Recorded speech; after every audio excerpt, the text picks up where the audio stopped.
really sure how to put an intro on this. Maybe I'll use this, maybe I won't. But basically, this is what happened. This afternoon, I wanted to try to record a video for YouTube and have Maverick sleep while I did it, and it didn't work out. And so I was like, dang it, do I not have a YouTube video? And then I was like, wait, what am I talking about? I'm in the process right now of trying to do things in the unknown. As a matter of fact, the reason I was even trying to record the YouTube video was because I just wanted to see if I could. And so I've got this spreadsheet that I made. This is a little embarrassing. This is probably the most vulnerable part of this video. I love spreadsheets. And so I made this spreadsheet and I put in all the times that Maverick is going to eat. And of course he doesn't eat right on schedule, so I adjust them. But in between, I've got basically what I'm going to be doing when I'm going to try to get sleep. When am I going to try to wash bottles? That's what I was just doing. As a matter of fact, I'll put these up. You can see my little system I've got right here. Boom, look at that. Look at all those bottles ready to roll. Because on my spreadsheet, it shows the next round of what I'm going to do is I'm going to fill all those up, put them in the fridge, have them ready to go for this next thing. I've got this whole spreadsheet that says what I'm going to do. And each day I put something in yellow and bold. And it's like it's not something I need to do. And it's not something that really fits into the normal plan of like how to, have a kid taken care of during the day. But I just want to give it a shot. So that was mine for today. I didn't do it. I didn't get up to the office like I was going to try and see if I could film. But I thought, you know what? What if I just filmed this process? Let's see what would happen. And so I'll share with you that Whit and I made a solid plan. We started actually weeks ago. And we started by filling up this freezer with breast milk. That's all breast milk that Whit's pumped. This one was actually full too, but I already have those in here. We've got one bottle ready to go for the next time that he needs it. Plus I've got this pitcher, and this actually has some of the frozen breast milk in it right now. Is that weird? I don't know if that's weird, but it seemed like a good idea. So I just grabbed this pitcher and had it in here. So as soon as that thaws out enough, or as it thaws out, I can fill up more bottles and keep that system going. Because this kid's eating every 3 hours. It takes a lot to get that done. Other stuff that we have going on right now is that the tiny home is back here. We're waiting on some people to come do a little bit of work this afternoon. They're running late. I don't know when they're going to be here. There are people coming tomorrow to do work, and the work that's being done today has to be done before the people show up. I did actually work this morning. We had a babysitter come, someone that we had never met, showed up here this morning. We hired her to watch Maverick while I worked for a little bit, so we got to test out that theory. It's been a lot, and so I figure I'm gonna do some things well and some things poorly, and maybe I'll just document, and we'll see if this turns into something that is worth sharing for the value for you of what it looks like to just kind of keep taking a step forward, be okay with the failures. I know that I'm going to do things poorly in these next few days, but we're going to keep trying. So next up on the list, this guy's waking up, which is right on schedule. I was so stoked that he laid down for a little bit, so I got to wash bottles and things like that. We're going to go ahead and take a lap around the block. It is next on my spreadsheet. So I'm going to load him up in the stroller. We're going to go have some fun. And then I think we've got diapers to change and bathing to do, stuff like that after. So I'm just going to keep recording it. We'll see what we get. Good stretch, buddy. So here's the system that I like for diapers. I get him on here where he kind of likes it, oddly enough. And then I've got my one wipe is ready to go. There are more wipes right here. I've already grabbed one diaper out of there. It's all open and ready to go.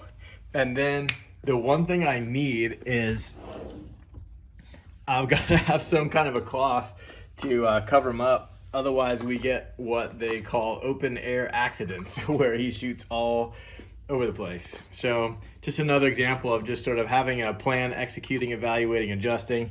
This is where I've landed. I love it. Do you love it, Maverick? Do you love this plan? Jackpot, full success. Little dirty diaper burrito. This is one place where actually I'm gonna need to make a little adjustment, is I already know that my diaper genie right here is full. So at some point I'm gonna have to figure out when this guy is crying or whatever, When am I going to change the bag on the diaper genie? I thought I'd come up with something. So I told Whit I would never do this. But in the interest of vulnerability, I have in fact put Maverick on. Ultimately, I wanted to test all the different ways to put him down. And so I could put him back in his swing again, but we kind of already tested the swing. I could put him back in his crib, but I'm gonna put him in his crib after his next feeding to like actually go down. I decided to try this thing. There's Maverick. He's sleeping pretty well, I guess. And it does provide a way for me to kind of get some stuff done around here. But I have to say, I'm really only doing this because my backpack that he goes in is still in California. And I haven't had a chance to get it here to Texas yet. As soon as that is here, this will never happen again. But it is convenient. I am able to have both my hands free and get a little bit done. So it doesn't feel that great to be in this position, but I do understand its value and its purpose. So there you go. We're trying it all. Taking advantage of this moment when Maverick is asleep actually in that recliner right there. It's kind of angled up. And he sleeps like that. And that gives me a chance to get over here and get ready for tomorrow. So I've got all of this down here as what's left of the milk that Whit left me. And it doesn't look like much, but we have a lot already that's thawed out. And you can see there's some bags of breast milk already in there. And it even worked. I got 4 bottles locked and loaded.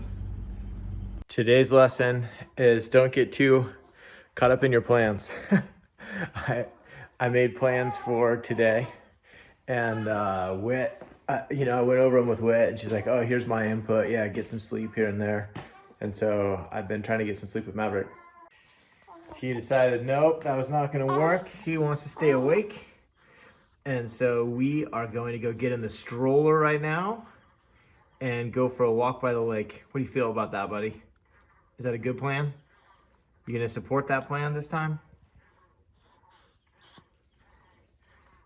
He seems to be in the TBD. I've got a pacifier in my pocket. I've got a burp rag on my shoulder. I got a blanket on the boy. Maverick seems to be curious about what's gonna happen next.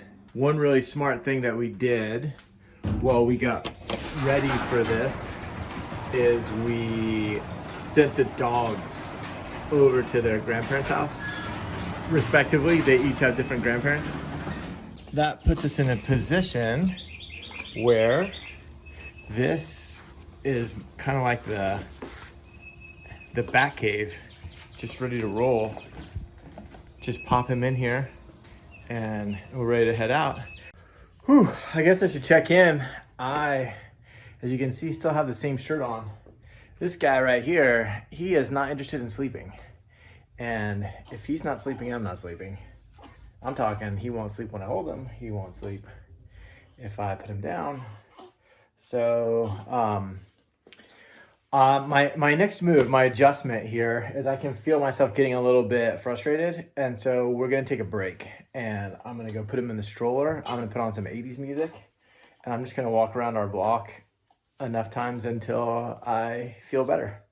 So that's, I guess, the lesson, the theory to test today is that, I've got a little bit of thought work to do and I don't seem to have the option to sit down and do it pen to paper, but we always have authority over our experience.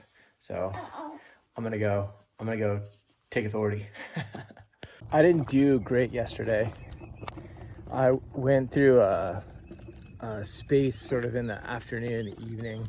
Maverick was crying like crazy. I couldn't figure out what it was that he was doing. I ended up getting a little bit, what would I call it? Hopeless, defeated, I would say is what I was feeling. Really pretty convinced that something was going wrong, but it was too complicated for me to figure out. I got out, took some walks, listened to 80s music, drove around. I got drive-through for dinner. I even had a Dr. Pepper, which I haven't had in years. Fully emotionally buffering, no question about it. But I had a Whopper and fries and Dr. Pepper. Took a 45-minute drive. Maverick got some sleep. I just got sort of, refreshed. If any of you guys saw the Trust You call last night, those of you who are on it, it wasn't great. It wasn't terrible. But Maverick he got a little fussy and he was taking his bottle, and I don't know, it was just one of those nights where things weren't going as planned, but I guess that's kind of good in terms of this plan, execute, evaluate, adjust kind of theme of these videos. It's not always gonna go well. And so we made adjustments, and I would say the big takeaways that I had were the importance of operating within the reality when I'm doing the evaluation. Evaluating how I think it should be isn't really helpful. I'm like sort of creating this fantasy weekend that doesn't exist of how this is going to go between Maverick and I, and trying to force my experience back into this make-believe weekend. And I spend all my time thinking, oh, I can't solve this problem, when really what I'm saying is I can't move reality back to the expectation I had set out in advance. And instead, I started problem solving for the situation that I was in. Instead of arguing with reality, I was accepting reality, even trying to get as far as loving reality. And I discovered that, I think Maverick's dealing with some gas is what's going on. And just felt more compassion for him and sensitive. He didn't feel like a problem to solve, I guess, when he was crying, so much as just someone that I loved and cared about. And it kind of shifted my experience. We did end up getting some sleep, and I'm feeling better today. And then when I woke up today with a little bit of sleep and new perspective, one of the adjustments that I'm making for today is I'm doing this my way, just 100% my way. And so at 3:30 in the morning when Maverick woke up and it was time to feed him, we have an Alexa in the room by the bed, and I just blasted 80s music, got it going, got the bottles, let him cry a little bit so that I could kind of get myself up, brush my teeth, use the restroom, get the bottles. I even made myself some coffee, and it only took 5 minutes. And so I just let him cry for 5 minutes, 80s music going. By the time I came back to feed him, I was in a good space and having fun and just relating to him differently. And I like to think it affects his experience as well. But definitely my lesson from struggling yesterday is that it's an error for me to think that the way to do it is something outside of me rather than within me. And so asking myself, how can I bring me into this situation rather than what have I done wrong to make this situation not match the expectation that's outside of me, or what I believe other people's expectation might be, or whatever.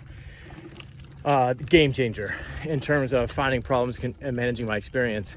And so I share that with you just because I think it's really relatable. I think that's probably sort of a universal piece, that when you are struggling, going through your hard times, and you find that the plan that you made is not working, really be trying to redirect yourself to ask, how can you show up in the situation that you're in, rather than what have you done wrong to make the situation different than you expected. All in all, that was such an amazing experience. I am really grateful to have had the chance to really get to know Maverick, which seems like such a funny thing to say because I've been with him his whole life. But it felt bonding, I think it's like when you go on a vacation with someone and you kind of have a bonding experience, or you go on a retreat or whatever, that happens in your life. You kind of come back from it, or step back into reality or normalcy, whatever your routine is. And you just feel a little bit more connected. And so when I see him now, I know that we have that shared experience. I know that we had that great time. I know he's probably not going to remember it come down the road, but it's just awesome just to have something like that together, I guess, and to have established a policy, a pattern that's going to be in our lives where stuff like that keeps happening. Couple of great lessons that came up. I know in the clip before this, I was just talking about the lesson that, the plans are held pretty loosely, that flexibility, being able to adjust, is really important because things don't always go according to plan. And so getting too caught up in trying to bring what's happening back to our plan can sometimes not serve us very well in moving forward, as much to being flexible with the plan to adapt with what reality is now versus the time that we made that plan. And also the lesson to just check in with myself, be aware of what's going on, to take a break, to interrupt the pattern when it's not going in the way that I want, to put in the extra effort. Whether that is to get out and go for a walk, or that's to go for a drive, or that's to figure out a way to take a nap, or it's to reach out for help. and call somebody and say, hey, will you come over here? I'll tell you, one of the things that happened that didn't get documented was that my daughter Paige surprised me, and she came over and she brought me a redneck burrito, a brisket barbecue burrito from my favorite restaurant around here. And she asked if I would want her to just sit and hold Maverick while I ate it. And so it was probably 30 minutes, 45 minutes that she sat there. She shared what had been going on with her in the time that we had been apart, updates in her life. She gave me updates on her life, the saga of high school, the latest chapter of what had been happening with all of the characters that I know from her story as it's developing. And just sharing some of her dreams with me and how they were on track, how they developed since the last time I saw her. And having that pattern interrupt, getting out of my story and into someone else's, having a chance to sit and eat, and really just feeling so supported and loved by someone else who took the time out of their life to come have my back like that felt really good. And so those pattern interrupts, I think, are a really important thing. The last thing I want to mention is just how grateful I am for Whitney and for our marriage and for the teamwork that we have when it comes to parenting and Maverick. It is not lost on me just how unique it is to be a husband whose wife says to him, look, I trust you. I've got this great opportunity and I appreciate you making space for me to go and do that. And at the same time, I'm not going to build a wall about what parenting is and define parenting by just the way I do it. I'm going to trust you to be the parent, to have this experience, to take this on. And she checked in on me a few times, and I knew that she was concerned a little bit when things were a bit hard for me. You know, hey, is it time to reach out and get some help here or whatever? All super helpful. But at the end of the day, I just felt so loved and supported and trusted by my teammate in child rearing that I wasn't just sort of the second string player who was coming in trying to execute her game the way she does it, that we're a team and that she trusted me to take this on and do it my way, to problem solve it, to fail on my own without thinking that I was doing it poorly or bad at it. And she just allowed me to have this growth and this experience and this time. Man, it feels really good. And Whit, I just want to say it does not go unnoticed. I know that's a big deal. And I know that it's rare to have an opportunity like that. And I appreciate it. Hey, thanks for watching this episode of Ask Steadfast. Whit and I are super excited to use this avenue to sort of spread our message. And so it would mean a ton to us if you'd subscribe to this channel. Additionally, if you have any questions you'd like to see addressed in future episodes, whether serious or funny, we'd love to see those in the comments. So leave that in the comment below, and we'll see you in the next one.